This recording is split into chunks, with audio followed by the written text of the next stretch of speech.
Hey guys, glad you could join me. Really exciting tool review today. Just got my hands on a lathe from Rockler. This is Rockler's mini 5-speed Excelsior lathe for you to turn a spindle or a handle or some kind of small bowl or a vase, things like that. It comes a time in every woodworker's life where they really want to try something new, and basically I'm getting back into wood turning. Now I haven't been on, working on a lathe in about 18 years. Since I had woodshop back in high school, and that's a long time ago. So I said, you know what? The price is right. This thing's solid. I did my research on it, checked out all the reviews, and this thing seems to be the best thing for me. I also ordered the extension bed, which allows me to turn up to a 40-inch piece. So it's going to be great to turn like farm table legs and stuff like that. So let's get closer to this, and you can see I'm already starting to work on this. I'll show you some footage of that, but I'll go through some of the features. Got 18 inches in between when this is at its full extension. Now, if you put the extension bed on here, you can go up to 40. Okay, so you can really do some nice table legs. It's an induction motor. It's a 0.5 horsepower. Okay, it runs off of regular 110, so you could just take it, plug it into your regular socket in your house, and you're not going to blow any fuses, and you'll be good. Got an access panel on the side here, and an access panel on the back right here. What you do is you'll loosen these knobs, you'll lift the panel up, and you'll have access to the belt. And the belt, with this nice handle here, you can put your hand in there while it's unplugged, of course, and the switch is off just for safety purposes. Make sure you have no power going to it, and you can loosen this handle right here. And after you loosen this handle, that actually gives you leverage to move the motor.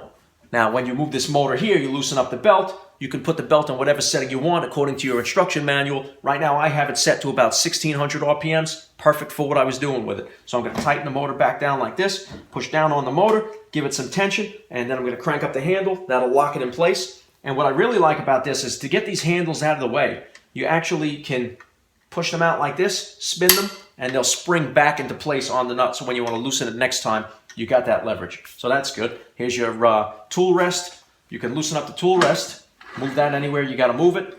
And that's the same thing here. You can move this out of the way, spring loads back, and then you loosen that up, and you can adjust your tool rest to have whatever height you need. All right, so I'm going to put it back where I had it, where I was working on it. Keep that nice and straight. I'm just going to put it right back over here, lock that in place. Now, I have something on here right now that I'm working on. This is actually going to be a handle for my wood file. See, I have a tail piece right here. So I'm going to do when I'm finished rounding this off, and I'll show you some footage of me spinning this also and working on that. What I'm going to do is I'll remove the live center, and I'll put this into a 4-jaw chuck, which is going to screw right in here, and I'll be able to drill out a hole, and this tail piece will slide right in there, and I'll have myself a nice handle for my wood file.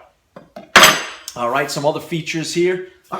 And this is a Morse taper, so once you put it in, it's not going to come out unless you use the knockout tool that it comes with, which is right here. Take this tool, put it in the back over here, and when you don't have any workpiece in there, you just punch that out. This comes flying out. Put your hand there and catch it so you don't damage it.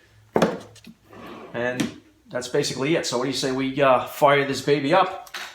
Okay guys, so I'm going to turn it on, and you can judge how quiet it is for yourself. I didn't need to use any ear protection with it. Obviously I used a face shield. Now it's plugged in. We got the power switch right here. We'll just flip that up. Now remind you, this is running at 1600 RPMs. I have it secure, and we're locked down in place, and we're ready to go.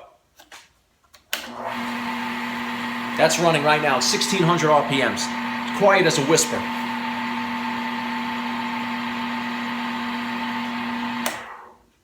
All right, guys, that's it. So now what I'm going to do is I'm going to put some footage of me actually turning this handle a little bit so you can see how smooth it is.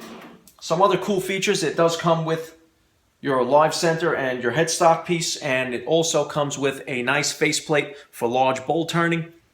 And that just screws right onto the headstock, and you can screw it into your piece of blank stock that you're working with, your wood blank, and you get ready to turn a bowl.